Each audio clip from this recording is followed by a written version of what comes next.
শামসুল হক ফরিদপুরি রহমতুল্লাহ আলাইহি বলতেন যে আমার তো কোনো আমল নাই। দেখেন কত বড় মানুষ, নাচিজ লিখতেন, নাচিজ শামসুল হক দস্তখতে লেখা হইত। তো উনি বলতেন যে আমার তো কোনো আমল নাই, ময়দানে মাহশারে আল্লাহ তাআলা যদি আমাকে জিগায় তুমি কি লয়ে আইছো, তাহলে আমি আজিজুল হকরে পেশ করব যে আল্লাহ আজিজুল হকরে নিয়ে আসছি। আল্লামা আজিজুল হক রহমতুল্লাহ আলাইহিকে বানাইছেন শামসুল হক ফরিদপুরি রহমতুল্লাহ আলাইহি কারিগর। আল্লাহ, তো এরকম এই প্রজন্ম কিছু মানুষ গড়ার কারিগর আছে। তাদের মধ্যে নবীনদের মধ্যে আমি আমার বন্ধু, ছোট ভাই, মোহাব্বতের বন্ধু হযরত মাওলানা মুফতি মুর্তজা হাসান ফয়জি তাদের ভেতরে একজন। বরকতের নিয়তে কিছু কথা বলা। আল্লাহর পছন্দ হইল বনি আদম গুনাহ তো করবে না, করবে নাই। আল্লাহর পছন্দ হইল বনি আদম গুনার কল্পনাও করবে না, এটা আল্লাহর পছন্দ। এই কারণেই যত পয়গম্বর পৃথিবীতে আসছেন, বাবা আদম থেকে শুরু করে আমাদের নবী পর্যন্ত যত নবী দুনিয়ায় আসছেন, সকল নবীদেরকে আল্লাহ তাআলা মাসুমিয়ত দান করেছেন। আহলুস সুন্নাতি ওয়াল জামাআর আকীদা হলো এই মর্মে আমাদের সবার ঈমান রাখতে হবে যে নবীরা সবাই মাসুম, অর্থাৎ নবীদের জিন্দেগিতে কোনো গুনাহ নাই। নবীদের জীবনে গুনাহ তো নাই, পয়গম্বরদের জীবনে গুনার কল্পনাও নাই। কোন নবীর জীবনে গুনাহ তো নাই, গুনার কল্পনাও নাই। আল্লাহু আকবার বলেন। মানে গুনাহ নাই, শুধু খালি এটা না, গুনার কল্পনাও নাই তাদের জীবনে। এই কারণেই শ্রেষ্ঠ উম্মত যারা, তাদের রংটা ওই রং হোক, এটা আল্লাহ চাইছেন। আমরা নবীদের, সকল নবীর উম্মতের ভেতরে আমরা উম্মত হিসেবে কুনতুম খায়রা উম্মাতিন উখরিজাত লিন-নাস, আমরা হলো শ্রেষ্ঠ। এ কারণে আইসি সবার পরে, জান্নাতে ঢুকমো সবার আগে। হায়াত কম কিন্তু আজর বেশি, পুরস্কার বড়। তাহলে শ্রেষ্ঠ উম্মত যে, তাদের রং অন্য উম্মতের মতো হবে কেন? শ্রেষ্ঠ উম্মতের রং হোক যে তারা ভিতরেও গুনার কল্পনাও করবে না। এবং আল্লাহ তাআলা সাহাবীদেরকে এটা চাপায়াও দিলেন। লিল্লাহি মা ফিস সামাওয়াতি ওয়া মা ফিল আরদ ওয়া ইন তুবদু মা ফি আনফুসিকুম আও তুখফুহু ইউহাসিবকুম বিহিল্লাহ ফায়াগফিরু লিমান ইয়াশাউ ওয়া ইউআযযিবু মান ইয়াশাউ ওয়াল্লাহু আলা কুল্লি শাইইন কাদির। আল্লাহ আল্লাহর পছন্দ ব্যক্ত করলেন সাহাবীদের। এই ইন তুবদু মা ফি আনফুসিকুম আও তুখফুহু ইউহাসিবকুম বিহিল্লাহ, তোমরা যদি ভেতরে ভেতরে গোপনেও কোনো গুনার ধান্দা করো, এর লেগে কিন্তু আমি তোমাদের হিসাব নিব। ইউআযযিবু মান ইয়াশা, মনে চাইলে এর কারণে আমি শাস্তিও দিব, দোজখে ফেলবো। হুমকি দিয়ে দিচ্ছেন আল্লাহ তাআলা। সাহাবায়ে কেরাম তো এটা শুইনা ভয় পেয়ে গেছেন। সাহাবীরা বলে, ওগো সরকার, তাহলে আল্লাহর জান্নাতে যাওয়া আমাদের জন্য বন্ধ হয়ে গেল দরজা। আমাদের কল্পনারও হিসাব যদি আল্লাহ তাআলা নেন, তাহলে আমরা জান্নাতে যাবো কেমনে? কারণ নবীদের না কল্পনা নাই, সাহাবীদের তো গুনাও আছে, কল্পনা তো থাকবেই। কোন সাহাবী জেনা করেছেন, কোন সাহাবী চুরি করে ফেলেছেন, কোন সাহাবীকে দিয়ে আল্লাহ তাআলা তোহমত লাগায় ফেলাইছেন। সাহাবীদের জীবনে গুনাহ আছে, নবী জীবনে গুনাহ নাই, কিন্তু সাহাবীদের জীবনে গুনাহ আছে।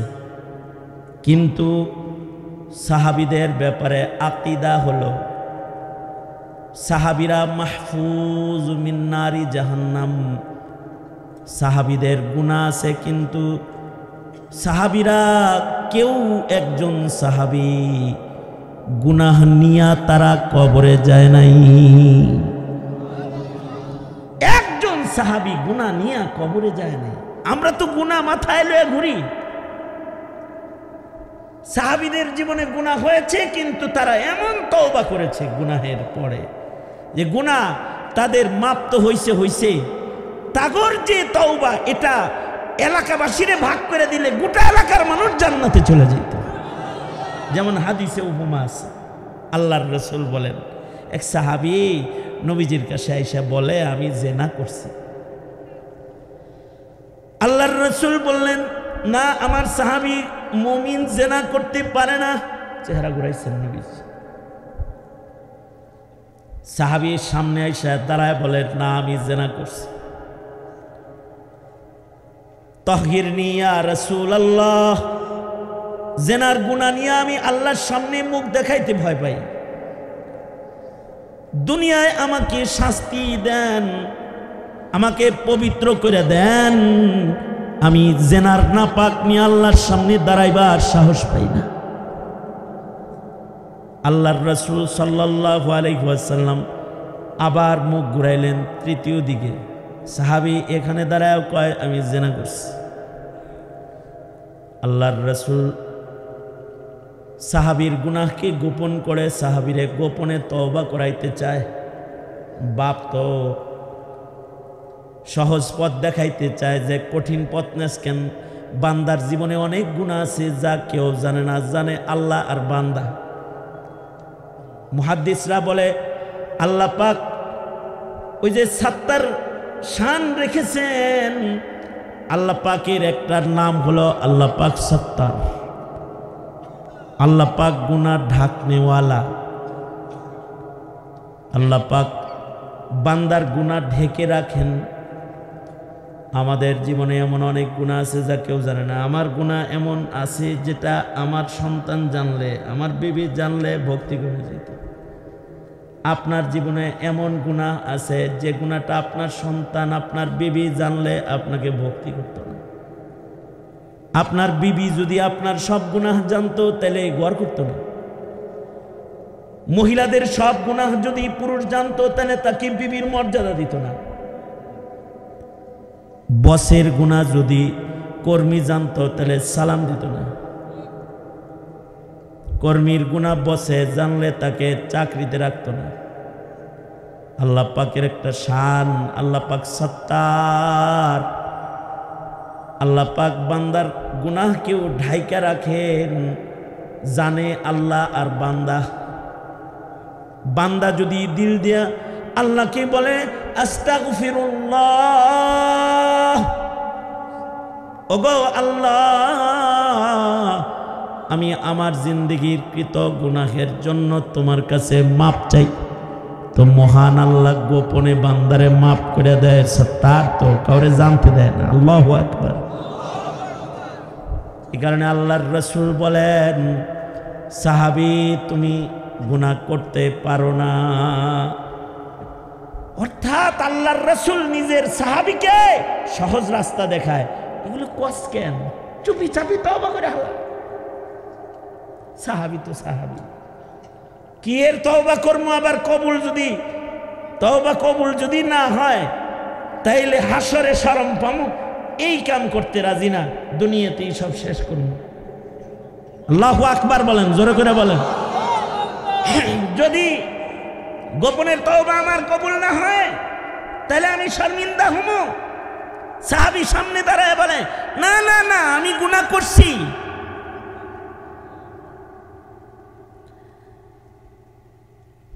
আল্লাহর রাসূল সাল্লাল্লাহু আলাইহি ওয়াসাল্লাম সাহাবীকে আরো বুঝায়। দেখেন কত সুন্দর করে বুঝাইতেছেন নবী।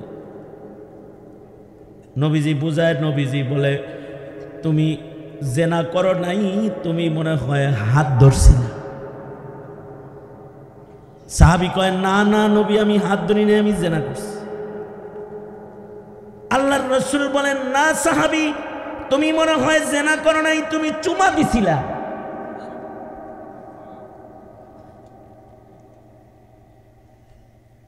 আমরাও মুমিন আর তারাও মুমিন। সাহাবী বলে, না আল্লাহর রাসূল, আমি চুমা দিইনি, আমি জিনা করছি। আল্লাহর রাসূল ধমকি দিয়া বলে, তোমার মাথা ঠিক নাই, তোমার মনে হয় মাথা নষ্ট হয়ে গেছে তাই এমন বলো তুমি। সাহাবী কয়, না না সরকার গো, মাথা ঠিক আছে, আসলে আমি জিনা করছি। এই নাপাক লইয়া আল্লাহর চেহারা দেখাইতে আমার ডর লাগে। আপনি আমার দুনিয়ার সাজা দুনিয়ায় দিয়ে দেন, আখিরাতে যিনি আমি সরব না পাই। এ কারণে সাহাবী হলো মাহফুজ, নবীরা হলো মাসুম, সাহাবীরা হলো মাহফুজ। নবীরা গুনার কল্পনাও নাই, আর সাহাবীর জীবনে গুনাহ হয়েছে, বাট তারা গুনাহ লইয়া কবরে যায় নাই, তাদের গুনাহ তারা দুনিয়ায় মুইছা গেছে। এমন জামাত যারা গুনাহ নিয়ে কবরে যায় নাই, তারা যখন আয়াত নাজিল হইছে যে গুনার কল্পনা করলে আল্লাহ ধরব, তারা ভয় পেয়ে গেছে, তাহলে আমাদের তো জান্নাতে যাওয়ার রাস্তাই বন্ধ হয়ে গেল। সাহাবীরা আল্লাহর রাসূলকে বলে, ওগো আল্লাহর নবী, জান্নাতে যাওয়ার রাস্তা আমাদের আর রইল না। আল্লাহর রাসূল বলেন, সাহাবী, বনি ইসরাইলের মতো তোমরা এটা বইল না সামিআনা ওয়া আসাইনা, শুনলাম মানলাম না, এমন তোমরা বইল না, বরঞ্চ তোমরা বলো সামিআনা ওয়া আতানা। আল্লাহ, আপনি যেহেতু গুনার কল্পনা পছন্দ করেন না, আমরা আপনার হাবিবের সাহাবী, আমরা ওয়াদা করতেছি আপনার কাছে, আমরা আজ থেকে গুনার কল্পনাও করব না, এটা বলো তোমরা। আল্লাহর রাসূল যেমন শিখায় দিছেন, সাহাবী ওইরকম বলে, সামিআনা ওয়া আতানা ইয়া রব্বানা। আল্লাহু আকবার, জোরে করে বলেন, আরো জোরে করে বলেন আল্লাহু আকবার। কি বলে? যে সামিআনা ওয়া আতানা, ওগো আল্লাহ, আপনি যেহেতু গুনার কল্পনাও পছন্দ করেন না, আমরা ওয়াদা করছি আজ থেকে আমরা গুনার কল্পনাও করব না। এই কারণে আল্লাহ আল্লাহ হাফি আসহাবি লা তাত্তাখিযুহুম গারাদাম মিন বাদি। সাহাবীর সত্যের মাপকাঠি মানতে কষ্ট হয় তোমার, তুমি আহলুস সুন্নাতি ওয়াল জামাআহ নও। তুমি কে কথা বলেন না কেন? আওয়াজ করে বলেন না। সাহাবীকে সত্যের মাপকাঠি মানতে তোমার কষ্ট হয়,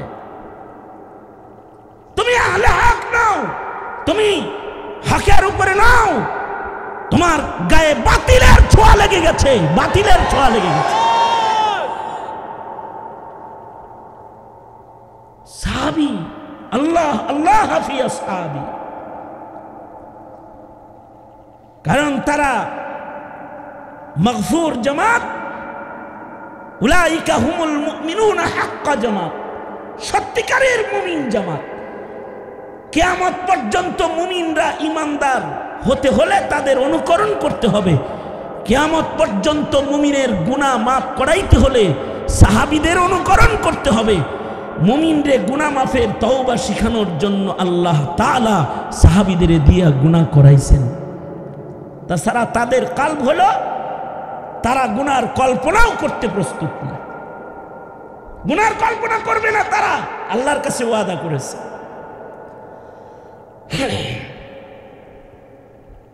সাহাবীরা যখন এই কথা বলছে, সামিআনা ওয়া আতানা, আল্লাহ পাক তো খুশি হয়ে গেছে। আল্লাহ খুশি হয়ে কিয়ামত পর্যন্ত আনেওয়ালা মানুষের গুনার কল্পনার এই সময়ের হালাতকে আল্লাহ তাআলা রুখসতের হালাত দিয়ে দিছে। ততক্ষণ পর্যন্ত বান্দার আমল নামায় গুনাহ লেখা হয় না, যতক্ষণ পর্যন্ত না বান্দা গুনাহকে সম্পাদন না করে। গুনার কল্পনা করলেই গুনাহ লেখে না আল্লাহ তাআলা। আল্লাহ মাফ করে দিছে, সাহাবীদের উপরে খুশি হয়ে মাফ করছে। সাহাবীরা তোমরা যেহেতু কল্পনা করবে না বলে ওয়াদা করলে, যাও এবার তোমাদের যদি কল্পনা হয়ে যায় লিখবো না আমি গুনাহ। তবে যদি নফস তোমার গুনার কল্পনা করে ফেলে, তাহলে নবী বলে গুনার কল্পনাকে মিটায় দেওয়ার জন্য আখিরাতের মুরাকাবার কল্পনার আমল তোমরা শুরু করো। তখন মরণের মুরাকাবা করো, হাসরের মুরাকাবা করো, কবরের মুরাকাবা করো। আমরা কি কবরের মুরাকাবা করি এখন? এখন তো ফেসবুক আর ইউটিউব আর ইন্টারনেটের মুরাকাবা করতে করতে দিন রাত শেষ। কি কথা কর না কে? ঠিক না? আপনাদের এলাকার কথা বলতেছি না, আমরা আমাকে ঢাকার বদনাম করতেছি। আল্লাহর রাসূল যে মুরাকাবা শিখাইছেন, চক্ষু বন্ধ করে চিন্তা করবে যে আমার ঘরে আজরাইল চলে আসছে, ধরে টান দিছে, বের হইতেছে রুহটা, আমি মরা লাশ হইতেছি, আমার ঘর থেকে আমার বাইর করে ফেলা হয়েছে। মুরাকাবা। দামি কাপড় খোলা হয়েছে, কাফন পরানো হয়েছে, মুরাকাবা। আমাকে জীবনের শেষ গোসল দেওয়া হয়েছে, আতর গোলাপ মাখা হয়েছে, কাফন দিয়ে পেঁচায় গিট মেরে দিছে। 3.5 হাত ঘর, কবরের ঘরের দিকে আমার লয়ে যাইতেছে, যেখানে দরজা নাই, জানালা নাই, সাথী নাই, বাতি নাই, যেখানে অন্ধকার আছে, সাপ আছে, বিচ্ছু আছে। ওই ঘরের দিকে আমারে নিয়ে যাইতেছে, বাঁশের খোল বিছায়া আমাকে শোয়া দিছে, আপনজন সব চলে আইছে, আমি একা। মুনকার নাকিরায় আমারে জিজ্ঞাসাবাদ শুরু করে দিছে, কবরের মাটি আমারে চাপ দিছে, প্রশ্ন শুরু হয়ে গেছে। উত্তর না দিতে পারলে এখন আযাব শুরু হয়ে যাবে। চোখ বন্ধ করে এগুলো কল্পনা করবে। তার মানে গুনার যে কল্পনাগুলা দিলে আসবে, ওটাকে আখেরা তার কবরের কল্পনা দিয়ে কবর দিবে, এটা উপরে উঠতে দিবে না। তো যদি কল্পনা কিছু হয়ে যায়, এর জন্য আল্লাহ তাআলা গুনাহ দিবেন না। আমানার রাসূলু বিমা উনজিলা ইলাইহি মির রাব্বিহি ওয়াল মুমিনুনা কুল্লুন আমানা বিল্লাহি ওয়া মালাইকাতিহি ওয়া কুতুবিহি ওয়া রুসুলিহি লা নুফাররিকু বাইনা আহাদিম মির রুসুলিহি ওয়া ক্বালু সামি'না ওয়া আতা'না غفرانك ربنا وإليك المصير لا يكلف الله نفسا إلا وسعها لها ما كسبت وعليها ما اكتسبت ربنا لا تؤاخذنا إن نسينا أو أخطأنا ربنا ولا تحمل علينا إصرا كما حملته على الذين من قبلنا ربنا ولا تحملنا ما لا طاقة لنا به واعف عنا واغفر لنا وارحمنا أنت مولانا فانصرنا على القوم الكافرين। এই শুধু কল্পনা মাপ না, নিজের অনিচ্ছায় যে গুনাহ হবে এটার কারণেও আল্লাহ তাআলা গুনাহ লিখবে না। সাহাবীদের কারণে আয়াতগুলো নাজিল হয়েছে। কিছু কিছু গুনাহ আছে নিজের অনিচ্ছায় হয়। বাজার করতে গেছেন, যায় দেখেন দোকানেও বেডি বয়ে রয়েছে, হাসপাতালে গেছেন দেখেন নার্স সব মহিলা বয়ে রয়েছে, এহরামের কাপড় পরে বিমানে উঠছেন, যায় দেখেন মেকআপ পরে বেডি গেটে খাড়ায় খাড়ায় হাসবার লাগছে। আপনি যে এহরাম পরে লাভবাহিক পড়তে পড়তে গেলেন কবরের চিন্তা করতে করতে, বেডি কয় কি বিমানবালা তো হাত মোজা পাও মোজা পইরা বুরকা পইরা সালাম আলকি দেয় আপনারা নাকি কন?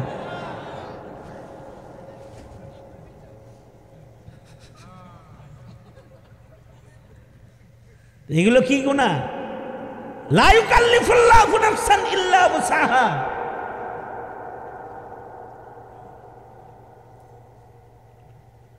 নারীর জায়গায় পুরুষ বসায় রেখেছে আর পুরুষের জায়গায় নারী। আর এখন তো নারী পুরুষ হতে পারে আর পুরুষ নারী সেজে নারীর ঘরে যে শুতে পারে, এর জন্য ট্রান্সজেন্ডার সামনে এনে করে বাড়াবাড়ি। এখন যাইবেন পুরুষের বাজারে, যায় দেখবেন সব বেডি হয়ে গেছে।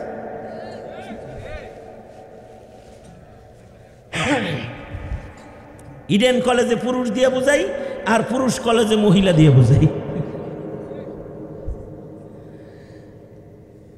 আল্লাহ যদি বুঝ না দেয়, মোল্লারা বইলা বুঝাইতে পারবো না আপনি।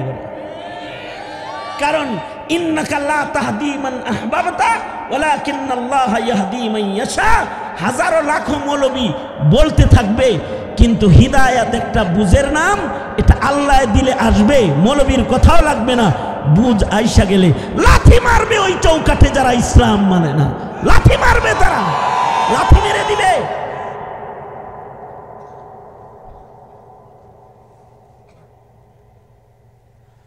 সুতরাং কিছু কিছু গুনাহ তো আছে যেগুলো অনাকাঙ্ক্ষিত। আমার বাবা রাত 12টার সময় অসুস্থ হয়ে গেল, আব্বা যান জরুরি বিভাগে যায়, দেখি সব বেডি বয়ে রয়েছে।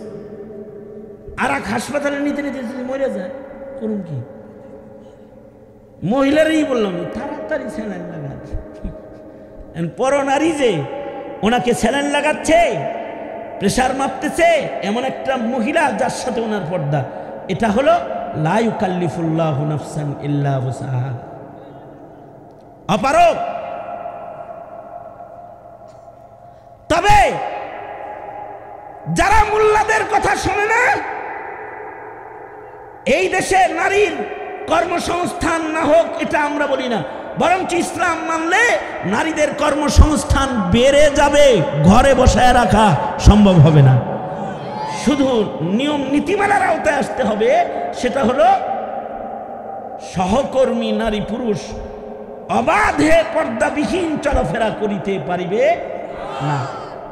শুধু পর্দার আওতায় যদি চলে আসে, তাহলে নারীদের কর্মসংস্থানও বেড়ে যাবে। পুরুষ চাকরি পায় না বেডির জ্বালায়, আর বেডি চাকরি পায় না বেটার জ্বালায়। কি কথা ঠিক না? তাই হয়েছে না?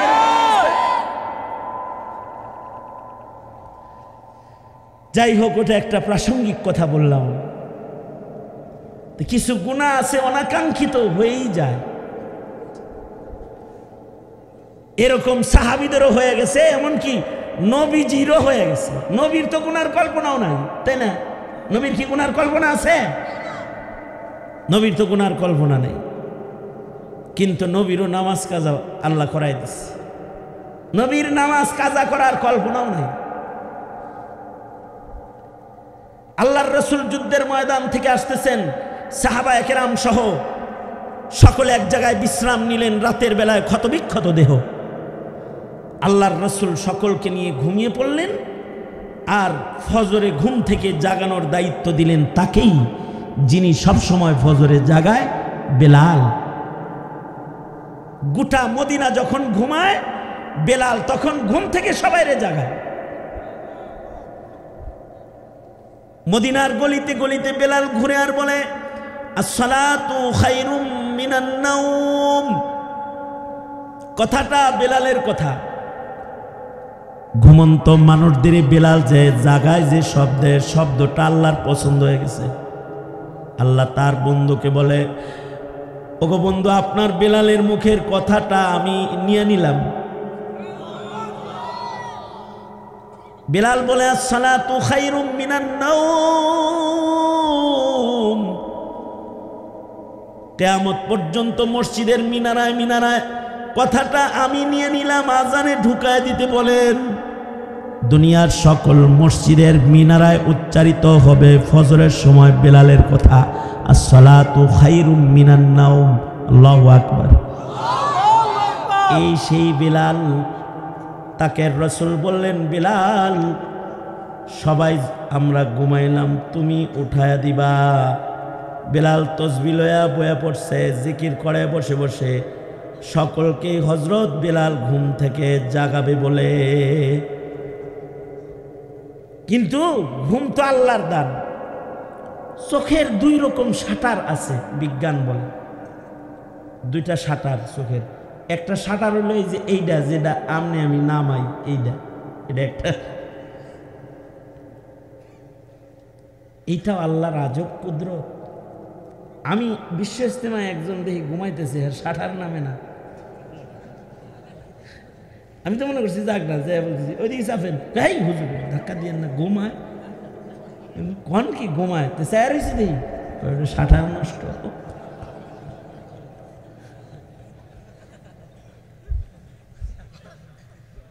অফি আনফুসিকুম আফালা তুবসিরুন।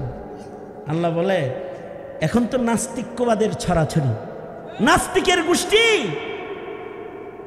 নিজের দেহটারে তাকায় দেখিস, মুখ দিয়ে উচ্চারিত হবে লা ইলাহা ইল্লাল্লাহ, লা ইলাহা ইল্লাল্লাহ। দেহটা খালি চায়া দেখিস, দেহ চায়া দেখিস খালি, চোখের শাটার পরে না। কিন্তু ভিতরের শাটার গুলো ফালাই দিছে আল্লাহ, তো ছায়া রয়েছে, তাও ঘুমায় রয়েছে।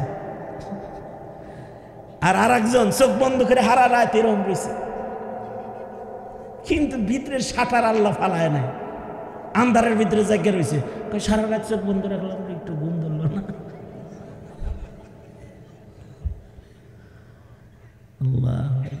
তবে বিজ্ঞান বলে ভিতরের শাটার গুলো আলো পেলে খুলে, আধার পেলে বন্ধ হয়ে যায়। এ কারণে মানুষ আধারে দেখে না, আলোতে দেখে। কিন্তু হাদিস বলে না, আল্লাহ বন্ধ করলে বন্ধ হয়, আল্লাহ খুললে খুললে যায়, আন্ধারেও খুললে থাকে। আর আল্লাহ যদি বন্ধ করে দেয় তো রৌদ্রের ভিতরেও ঘুম পারে। আল্লাহ বন্ধ করে দিছে। এই কারণেই রব যারে ঘুম দেয় তার বড়ি লাগে না। আর কোটি টাকার মালিক কিন্তু বড়ি খায়, ঘুম ধরে না। কেড়ে নিছে ঘুমকে? জোরে আওয়াজ করে বলেন, কে নিছে?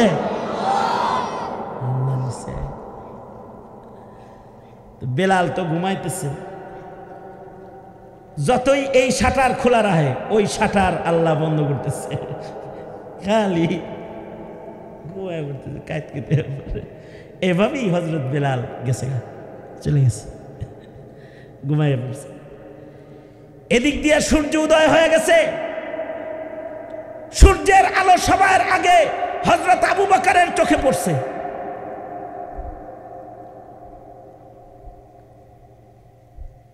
বারোটা 10 বাজে, আমি 11:30টায় শুরু করছি না, একটু পরে। আপনারা ভয় পায়েন না যে হুজুর না জানি কি লম্বা ওয়াজ করে। আমি তো লম্বা ওয়াজ পারি না, এটা তো আপনারা সবাই জানেন, ঠিক না? তা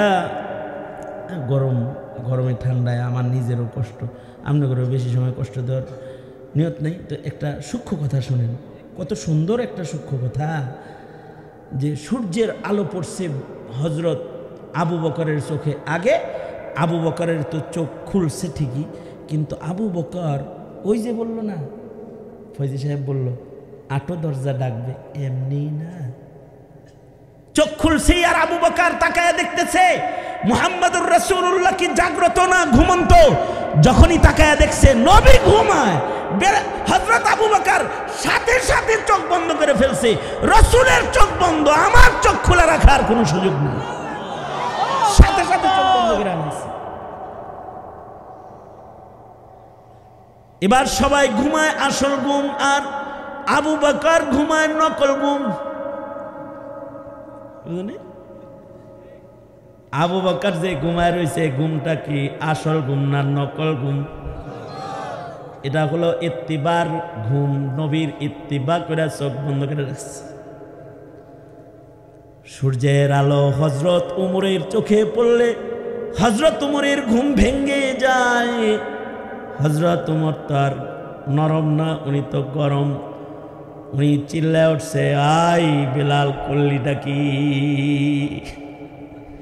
পারে তো হযরত উমর বেলালকে ধইরা, কারণ সাহাবীর এক ওয়াক্ত নামাজের অনেক মায়া। এ কারণে সাহাবীদের সিপায় চাপায়, গাছতলায়, গুহায়, অন্ধকার ঘরে, দোকানের পরে, নদীর নৌকার পরে, মরুভূমির রৌদ্রের ভেতরেও সাহাবীকে দেখা যায়। তারাহুম রুকআন সুজ্জাদাই ইয়াবতাগুনা ফাদলাম মিনাল্লাহি ওয়া রিদওয়ানা। আর আমাদের সিপাই চাপায় দেখা যায় ইয়াবা, বাবা, গাঁজা, টাস, আর ছোট ছোট ঘরের ভিতরে তাকাইলে দেখা যায় চুমাচুমি, ফষ্টি নষ্টি, ভালোবাসার আদান প্রদান, জেনাবেবিচারের আড্ডাখানা দেখা যায়, আড্ডাখানা দেখা যায়। আশ্চর্য অবস্থা, গ্রামগঞ্জেও রেহাই পায় না। আপনাকে এলাকাও রেহাই পায় না। পার্ক, আর পার্কে তো প্রেমিক প্রেমিকা যায় জিকির করে।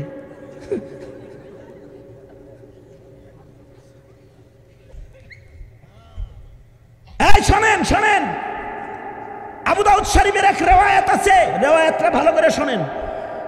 আবু দাউদ শরীফের রিওয়ায়াত, আল্লাহর রাসূল বলেছেন, এই সাহাবীরা, আখিরি জামানায় এমন একটা সময় আসবে তখন তোমরা যেমন একে অপরকে নাস্তা করার জন্য দস্তরখানে ডাকো, আখিরি জামানায় মুসলমানকে হত্যা করার জন্য এক কাফের আরেক কাফেরকে ডেকে ডেকে দস্তরখানে নেওয়ার মতো ডাইকা ডাইকা নিয়ে মুসলমানকে মারবে। ফিলিস্তিনে নজর করে তাকাও, ডেকে ডেকে একত্রিত হয়ে মুসলিম হত্যার আমল সেটা চলে এসেছে।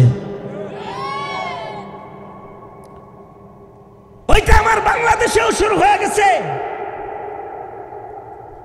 এক মুসলমান আর এক মুসলমানকে হত্যা শুরু করেছে রাজনৈতিক ভিন্নতার কারণে, মতের ভিন্নতার কারণে, দলবদ্ধ কায়দায় ভাই ভাইয়ের রক্ত পিপাসায় মেতে উঠেছে টোটাল বাংলাদেশ, টোটাল বাংলাদেশ। দুঃখ রাখার জায়গা কি আছে? সাহাবী বলে, ওগো আল্লাহর নবী, এমন অবস্থা যে হবে তখন কি আমাদের সংখ্যা অনেক কম হবে? নবীজি বললেন, না, সংখ্যা কম হবে না, কিন্তু ইবাদত কমে যাবে। কি কমে যাবে? ইবাদত কমে যাবে, সংখ্যা কম হবে না। আমাদের এই গ্রামের মুসলমানের সংখ্যা কতটা আমি জানি না, কিন্তু ফজরের নামাজে হয় কয়জন তাও আমি জানি না, আপনারা বলতে পারবেন ভালো। ইবাদত এত কমে গেছে। ওয়াজের শ্রোতা কতজন তা আপনারা বলতে পারবেন, আর গানের শ্রোতা কি পরিমাণ তাও আপনারা বলতে পারবেন। নেক কাজে মানুষ কয়জন তাও বলতে পারবেন, আর পাপাচার আড্ডাখানায় লোক কতজন তাও বলতে পারবেন। সন্ধ্যা হয়ে গেলে পার্কের গেটেও দাঁড়ায়েন, মসজিদের গেটেও দাঁড়ায় যান, নিজের চোখ দিয়ে দেখে লয়েন, নিজের চোখে দেখে লয়েন। সব কিছু বলার মতো ভাষাও আমার নাই, সব কিছু বলার মতো জবানও আমার নাই। আমি যদি বলি তো আমার বুক ছিঁড়ে যাবে, আপনাদের কলিজা ফেটে যাবে। তো মোহতারাম হাজরিন, আমাদের সিফা সাফা তো এই অবস্থা এখন। সাহাবীরা তারাহুম রুকআন সুজ্জাদান ইয়াবতাগুন, তারাহুম রুকআন সুজ্জাদান ইয়াবতাগুনা ফাদলাম মিনাল্লাহি ওয়া রিদওয়ানা সীমাহুম ফি ওয়ুজুহিহিম মিন আসারিস সুজুদ। তাদের চেহারার ভিতরে সেজদার দাগ। আমাদের 40 বছরের নামাজের জন্য মায়া নাই। তোমরা এখানে যুব সমাজ যে কয়জন বসে আছো তাদেরকে আমি বলবো, অনেকের বয়স 25 বছর, 30 বছর। তোমার 30 বছরের নামাজের জন্য তোমার আফসোস নেই, কিন্তু নবীর সাহাবী এক ওয়াক্ত নামাজের জন্য পাগল হয়ে গেছে। আল্লাহর রাসূল যুদ্ধের ময়দান থেকে ফেরত আসতেছেন, রাত 3টার সময় আল্লাহর রাসূল সকলকে জাগায় দিয়া বললেন, এই সাহাবীরা উঠো উঠো, অমুক জায়গায় যাইতে আমাদের 1 ঘন্টা সময় লাগবে। এখানে আমাদের পানি ফুরায় গেছে, আমরা অমুক জায়গায় গিয়ে তাজা পানির দ্বারায় ওযু করে ফজরের নামাজ আমরা আদায় করব। সকলে উঠে পড়ো, রাস্তা চলতে হবে, জায়গা মতো গিয়ে ওযু করে আমাদেরকে ফজরের নামাজ আদায় করতে হবে। আল্লাহর রাসূল সবাইকে উঠাইয়া দিছেন। এটা আমার আলোচনার লাস্ট কথা। খেয়াল করেন, দেখেন অবস্থাটা কি। নবী উঠাই দিছে সবাইরে। সবাই এখন কাফেলা তৈয়ার হয়ে গেছে, হাঁটবেন কতক্ষণ? 1 ঘন্টা। 1 ঘন্টা গেলে পানি, সেখানে ওযু, ওখানে নামাজ। ইন টাইম হযরত আয়েশা বলে, আমার গলার হার হারায় গেছে, আমার গলার হার হারায় গেছে। মহিলাদের তো গয়নার প্রতি অনেক সময় মায়া জামাইয়ের চাইতে বেশি। সব মহিলাদেরই গয়নার মায়া আছে। আমি আমার বাড়িতেই টের পাই, বাপের বাড়ি যখন যায় গয়নাপাতি যে করে আছে এটা ডবল তালা মাইরা থেকে চলে যায়, পুরা ঘর ফাঁকা, হের ঘর তালা। আর যেই আলমারিতে সোনাদানা আছে ওই চাবি তো সব সময় জায়গা মতো থাকে, ওটা কারোর কাছে দিব না। নারীদের গহনার প্রতি দুর্বলতা সবার আছে। উম্মুল মুমিনিন হযরত আয়েশাও গয়না যখন হারায় গেছে তখন একটু মন খারাপ হয়ে গেছে। ছোট মানুষ তো, নবী যেহেতু হযরত আয়েশাকে মহব্বত করেন খুব বেশি, এমন মহব্বত করেন, হযরত আয়েশা বলেন, গ্লাসের যে জায়গায় ঠোঁট লাগায় আমি পানি পান করি। এই জামাই গ্রুপ অফ ইন্ডাস্ট্রিজ লিমিটেড, ভালো করে শোনো,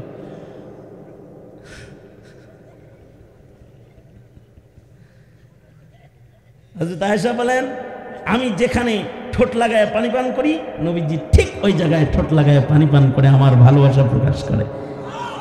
গোশতের হাড়ের যে জায়গাটা আমি চিবাই, রাসূল সেখানে চিবায়া আমার প্রেম ভালোবাসা নবীজি প্রকাশ করে। আল্লাহু আকবার, জোরে করে বলেন।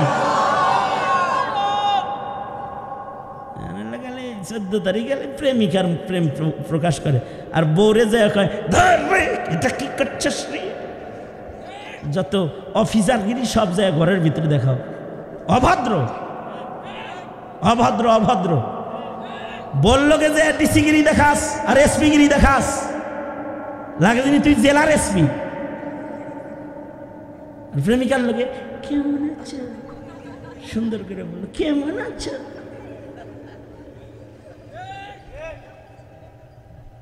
ঠিক বললেও ঠিক, না বললেও ঠিক।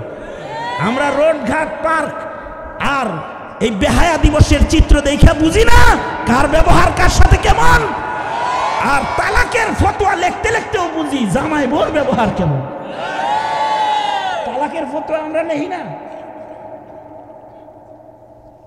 আমাদের ফতোয়া বিভাগগুলোতে সবচেয়ে বেশি যে ফতোয়া সেটা হলো জামাই বউ কাজ্জার ফতোয়া, জামাই বউ ঝগড়ার ফতোয়া আমাদের ফতোয়া বিভাগের সবচেয়ে বেশি ফতোয়া।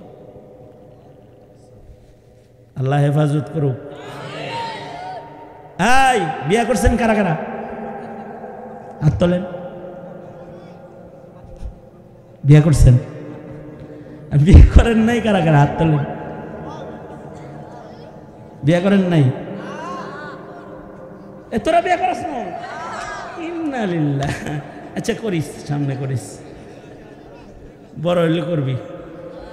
কিন্তু বিয়ে করার সময় খালি চামড়া সুন্দর দেখে বিয়ে করো না, ফাজফার বিজাতি দিন, দিনদার দেখে বিবাহ করো, দিনদারিকে প্রাধান্য দাও। কারণ এই সময়ে সবচেয়ে বেশি অভাব হলো দিনদারির অভাব। কথা বলেন ঠিক না বে ঠিক? দিনদারির অভাব সবচেয়ে বেশি, এটা দেখে বিয়ে করো। যুবকরা যারা আছে নেল পলিশ, আলতা, সোনা, মেকআপ এগুলো দেখে বিয়ে করো নাকি বলা?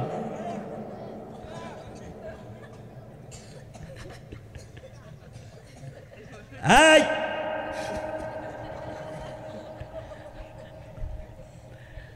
আল্লাহু আকবার।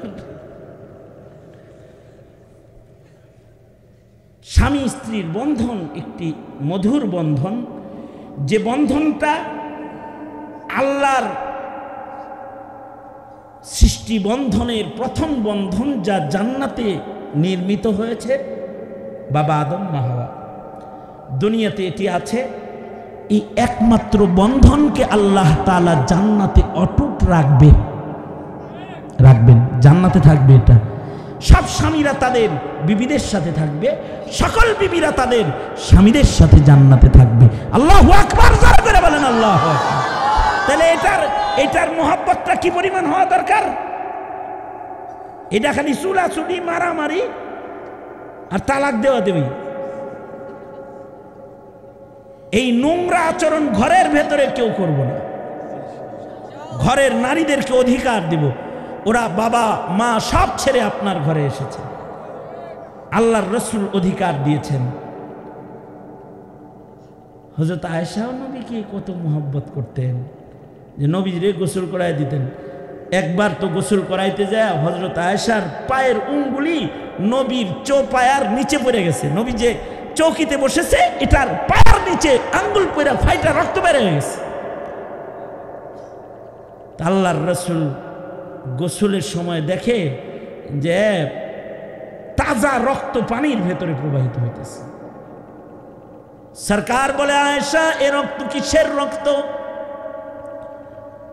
হযরত আয়েশা বলে, সরকার আপনি চৌপায়ায় যখন বসেছেন অসতর্ক পায়ের নিচে আমার পায়ের আঙ্গুলি পড়ে রক্ত বের হয়ে গেছে। আবু বকরের মেয়ে তো সাপে কামড়ায়, কিন্তু আবু বকর নড়ে চড়ে না।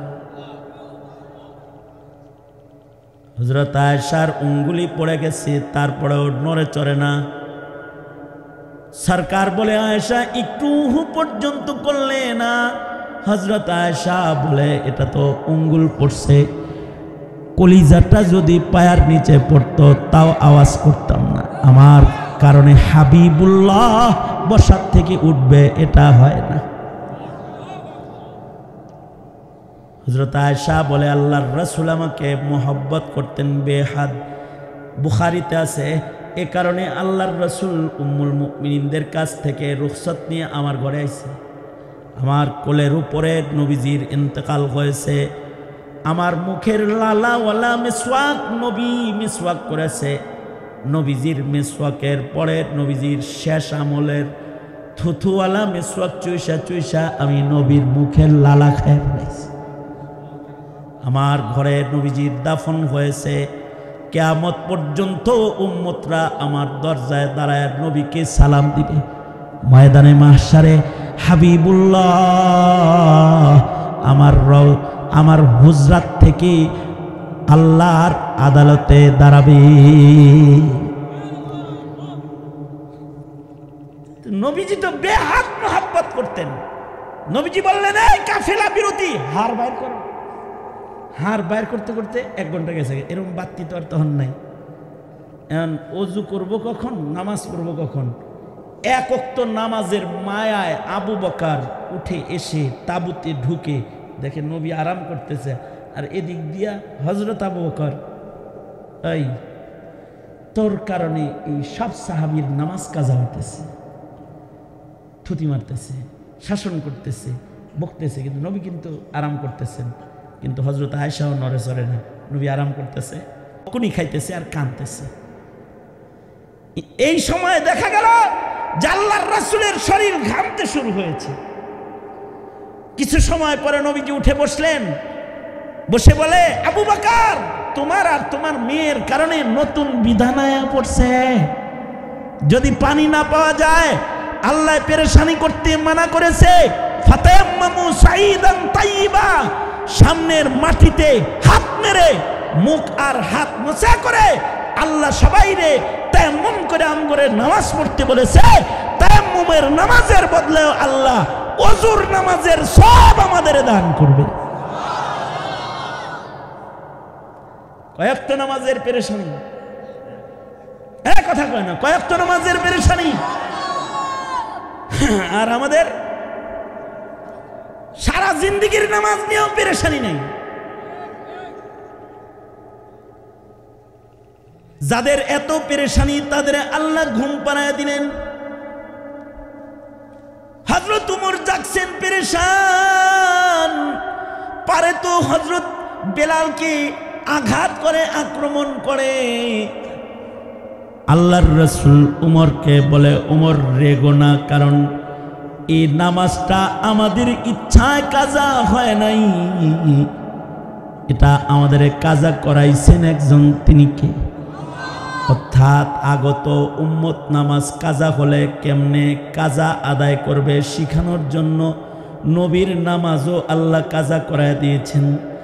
এই যে নিজের অনিচ্ছায় বান্দার যে গুনাহগুলো হয়ে যায়, এটার জন্য আল্লাহ তাআলা ধরবেন না। রাসূল বললেন, আমাদের নামাজে রক্ত এখন হয়েছে, চলো সামনে যাই, আজান দেব, আমরা জামাতের সাথে কাজা নামাজ আদায় করব। সাহাবায়ে কেরামের নামাজের পেরেশানি সর্বোচ্চ, আর আমাদের নামাজের অবহেলা সর্বোচ্চ। ওয়াদা করা যায় যার নামাজ কাজা করব না, কারণ আউয়ালু মা ইউহাসাবু বিহিল আবদু ইয়াউমাল কিয়ামাতিস সালাহ। ঘরে নামাজ কায়েম করব, ঘরে কোনো বেনামাজি রাখবো না, ইনশাআল্লাহ বলেন। ইয়া আল্লাহ, ওয়াদা করিতেছি আর কোনোদিন নামাজ কাজা করব না, ইনশাআল্লাহ। আল্লাহ কবুল করেন, আমিন বলেন।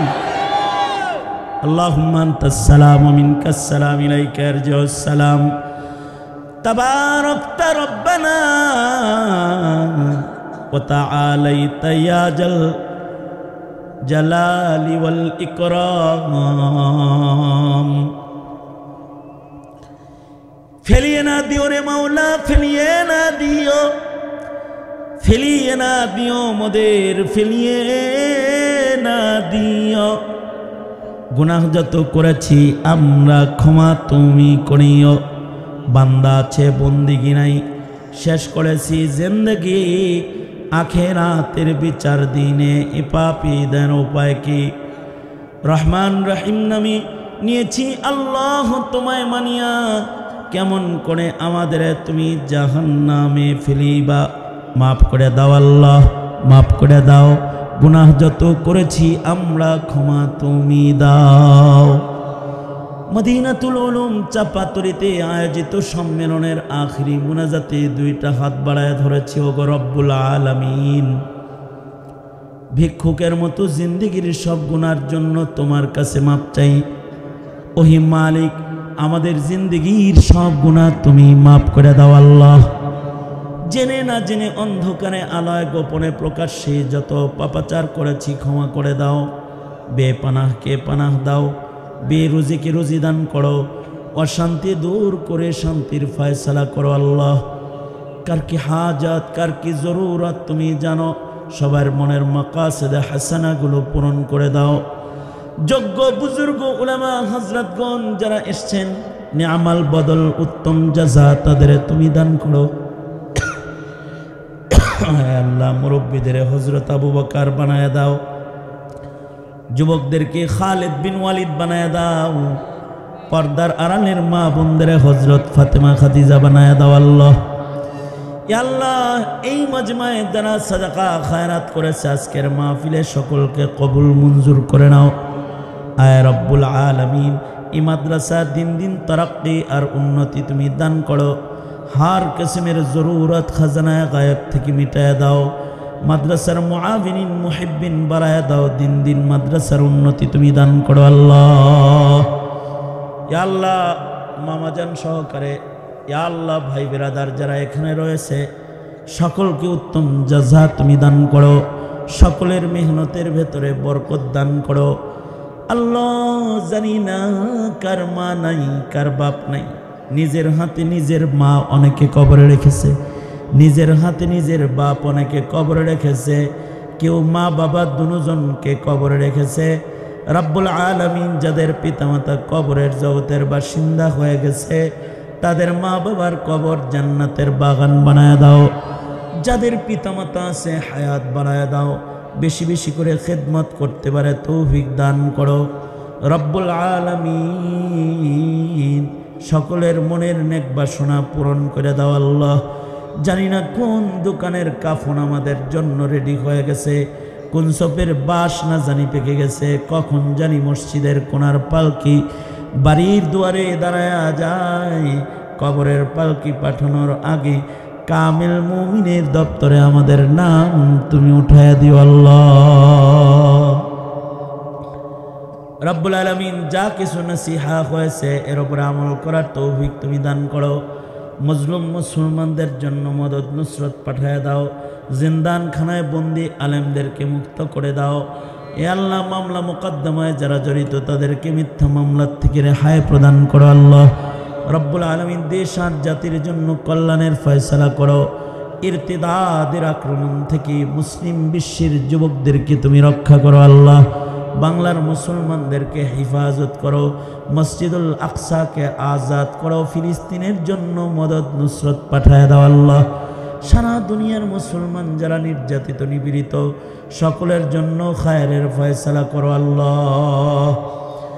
اللهم اجعل ثأرنا على من ظلمنا وانصرنا على من عادانا ولا تجعل مصيبتنا في ديننا ولا تجعل الدنيا أكبر همنا ولا مبلغ علمنا ولا غاية رغبتنا ولا تسلط علينا من لا يرحمنا اللهم زدنا ولا تنقصنا وأكرمنا ولا تهنا وأعطنا ولا تحرمنا وآثرنا ولا تؤثر علينا وأرضنا وارض عنا يا كريم اللهم إنا نعوذ بك من الفتن ما ظهر منها وما بطن اللهم إنا نعوذ بك من إبليس وجنوده ومن الشيطان وشركه اللهم أعنا بالعلم وزينا بالحلم وأكرمنا بالتقوى وجملنا بالعافية نسألك دوام العافية وتمام العافية والشكر على العافية يا حي يا قيوم برحمتك نستغيث